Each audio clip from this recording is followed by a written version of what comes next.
Finally আপনারা হয়তো শুনে নিয়েছেন যে এলএফএসের এমডি অলরেডি অ্যানাউন্সমেন্ট করে দিয়েছে তারা নাকি জুন মাসের 12 থেকে 13 তারিখের মধ্যে পেমেন্টটা দেবে। কিন্তু এটা কতটা সত্যি আপনারা কি জানেন? 2024 জানুয়ারি থেকে কত পরিবর্তন চলছে আপনারা নিজেরাই শুনুন।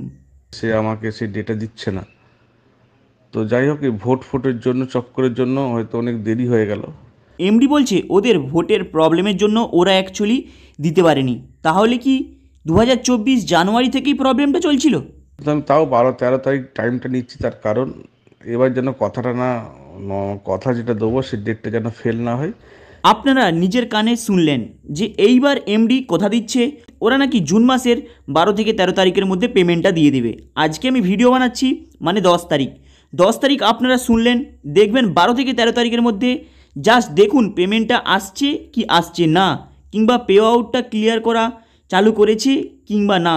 আপনারা জাস্ট মন দিয়ে দেখুন এবং শুনুন এমডি অ্যাকচুয়ালি কী বলতে চাচ্ছে পাবলিককে। আপনাদেরকে বলছি, এলএফএসের সেপ্টেম্বর থেকে পেমেন্ট দেওয়া হবে ডিম্যাট থ্রু, তাই আপনারা লেট করবেন না, নিজে নিজে ডিম্যাটগুলো করে রাখুন, যতটা পারবেন ডিম্যাটটা করে রাখুন। বলতে 2024 সাল পর্যন্ত 70% পর্যন্ত আমি পেমেন্ট করে দিতে পারবো শেয়ার থ্রু ক্লায়েন্টকে। তাতে আপনারা হয়তো আমার আগের ভিডিওটি দেখেছেন যেখানে আমি বলেছিলাম এদের বেশ কিছু লিডার প্রায় একটি ডিমেট অ্যাকাউন্ট ওপেন করার নামে সেখানে কারো কাছ থেকে 1000 টাকা, কারো কাছ থেকে 2000 টাকা, কারো কাছ থেকে 3000 টাকা পর্যন্ত খেয়ে তাদের ডিমেট অ্যাকাউন্ট ওপেন করিয়ে দিয়েছে। কিন্তু মাথায় রাখবেন এই যে এলএফএসের এমডি ডিমেট অ্যাকাউন্টের মাধ্যমে আপনাদেরকে শেয়ার দেবে, আপনারা জাস্ট ওই শেয়ারটাকে অনলাইনে ডাইরেক্ট গুগলসে সার্চ করে দেখবেন ওর প্রাইসটা কত রয়েছে এবং আপনি কত অ্যামাউন্ট ডিপোজিট করেছিলেন সেই অ্যামাউন্টে কতটা ক্যালকুলেশন করে আপনাদেরকে দিয়েছে। এখানে কিন্তু প্রমাণপত্র হয়ে যাবে আপনাদেরকে কি শেয়ারটা দিচ্ছে। কারণ মাথায় রাখবেন এটা হলো 2024 সাল, বিগত 5 বছরের মধ্যে অত শেয়ার মার্কেটে কিন্তু ওঠানামা হবে না যে কোনো কোম্পানি। কারণ 2018 থেকে 22-23 পর্যন্ত যে হারে শেয়ার উপরে উঠেছে, নেক্সট 2024 থেকে 25-26-30 পর্যন্ত অতটা কিন্তু কোনো মার্কেটের শেয়ার হিউজ পরিমাণে গ্রাফ উঠবে না। তাই আপনারা যেই অ্যামাউন্টটা ডিপোজিট করেছেন সেই হিসাবে একবার ক্যালকুলেশন করবেন কতটা শেয়ার আপনাদেরকে দিচ্ছে এবং তার মার্কেটে বর্তমান ভ্যালুটা কত রয়েছে, এখানেই প্রমাণ হয়ে যাবে। আরও কিছু এমডির বক্তব্য রয়েছে, ভিডিওটাকে মন দিয়ে শুনুন। আর ফোরেক্সের পেমেন্টটা আমি 12-13 তারিখের মধ্যে আপনাদের দিয়ে দেবো। আমি একটু ডেটটা বেশি নিলাম, এটা লাস্ট ডেট চাইছি, এরপর আর কোনো ডেট নেবো না, এটা আমার কথা দিলাম, এরপর ডেট নেওয়া যাবে না। এলএফএসের এমডি আবার বলছে ওরা নাকি রোজভ্যালি সারদার মতো হয়ে যাবে না ইতিহাস। কারণ আপনারা প্রত্যেকে জানেন এই ওয়েস্ট বেঙ্গলের মধ্যে সবথেকে বড় একটি ভয়ঙ্কর নিউজ, সেটা সবাইকারই মনে রয়েছে। অবশ্যই আমি সবাইকে ডাকবো, ডেকে এক এক করে সবাইকে টাকা দিয়ে দেবো। থ্যাংক ইউ, ভালো থাকবেন সবাই। এটুকু বলতে রাখি যে অন্য কোম্পানির মতন সারদা বাড়িগুলো ওরকম হবে না, কারণ হচ্ছে এটা এলএফএস, এটা ব্রোকিং হাউস, অবশ্যই টাকা আপনি পাবেন, টাকার কোনো মার যাবে না। আর আপনাদের কাউকে কিছু ডিসিশনও নিতে হবে না, একটু কষ্ট হচ্ছে, একটু আপনি দাঁড়িয়ে যান, সব ঠিক হয়ে যাবে। আপনারা হয়তো জানেন ওয়েস্ট বেঙ্গলের মধ্যে সবথেকে বড় ইতিহাস রয়েছে যেটা হলো সারদা এবং রোজ ভ্যালি।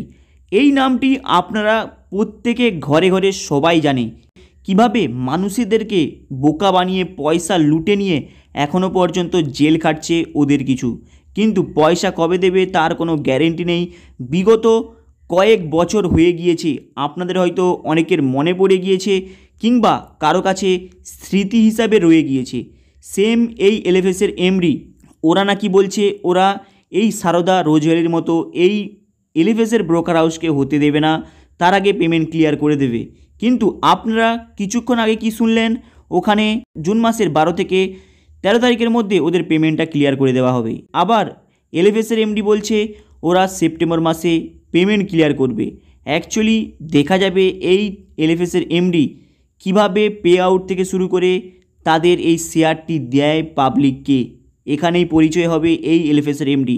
কারণ আপনারা প্রত্যেকে জানেন ভোটের প্রবলেম অলরেডি ক্লিয়ার হয়ে গিয়েছে, এর পরের ডিসিশন কী হবে সেটা কিন্তু খুবই ভয়ঙ্কর, সেটা কিন্তু প্রত্যেকে অলরেডি জানাটা রয়েছে। কারণ মার্কেটে এই মুহূর্তে প্রচুর গরম রয়েছে এবং প্রত্যেক কোম্পানিকে ধরার জন্য এই বর্তমান সমাজের মানুষগুলো পুরোপুরি খেপে আছে। তাই এরপরে এই এলএফএসের কী যে হবে সেটা কিন্তু খুবই ভয়ঙ্কর একটি পরিস্থিতি তৈরি হচ্ছে। আপনারা হয়তো প্রত্যেকে জানেন, কারণ কিছুদিন আগে মানে কয়েক মাস আগে এই এলএফএসের বিল্ডিংয়ের ছাদ থেকে একজন সুসাইড করে মারা যায়। সেটা কিন্তু কারো কাছে গোপনীয় নেই। তারপরে এর আগেও বলছে তাকে তুলে নিয়ে যে রিসর্টে একবার বন্দুক নিয়ে চমকেছিল, আজকে নিশ্চয়ই চমকাচমকি করেছে, ভয়ে যে ছাদের উপর থেকে লাফ মেরে দিয়েছে। ঢাকা দেওয়ার চেষ্টা করেছে কিন্তু কেউ ঢাকা দিতে পারেনি। এইভাবে কিন্তু কোনো দিন কোনো কোম্পানিকে চালানো যায় না, কোনো কিছুকে চাপা রেখে রেখে। কারণ আপনারা হয়তো শুনেছেন এলএফএসের এমডি ওরা নাকি ফরেক্স ট্রেডিং করছে। সেই ফরেক্স ট্রেডিংয়ের নাম করে ওরা মে মাসে পেমেন্ট দেওয়ার কথা রয়েছে, সেখান থেকে কিন্তু পেমেন্ট দিতে পারলো না। ভোটের জন্য আবার সমস্যা। দেখা যাক, ভোট তো কমপ্লিট, এবার কিন্তু এই এলএফএসের এমডিকে কেউ কিন্তু ছাড়বে না। আশা করি যদি এলএফএসের এমডি সবাইকার পেমেন্টটা ক্লিয়ার করে দেয়, পে আউটটা ক্লিয়ার করে দেয়, আশা করি নর্মাল হয়ে আসবে। কিন্তু এরা জেনে বুঝেই এরা পে আউট থেকে শুরু করে পেমেন্টের প্রবলেম দেখায়। তাই পেমেন্ট এবং পে আউটটা ক্লিয়ার করলে আশা করি নর্মাল হয়ে যাবে। কিন্তু যদি না হয় তাহলে কিন্তু এই এলএফএসের এমডির ভয়ঙ্কর দুঃখ রয়েছে বর্তমান জুন মাসের মিডিল থেকেই। হাই গাইস, আপনাদের এই আপডেটটা কেমন লাগলো লাইক অ্যান্ড সাবস্ক্রাইব করে দেবেন। চলুন দেখা হবে আবার নেক্সট ভিডিওতে।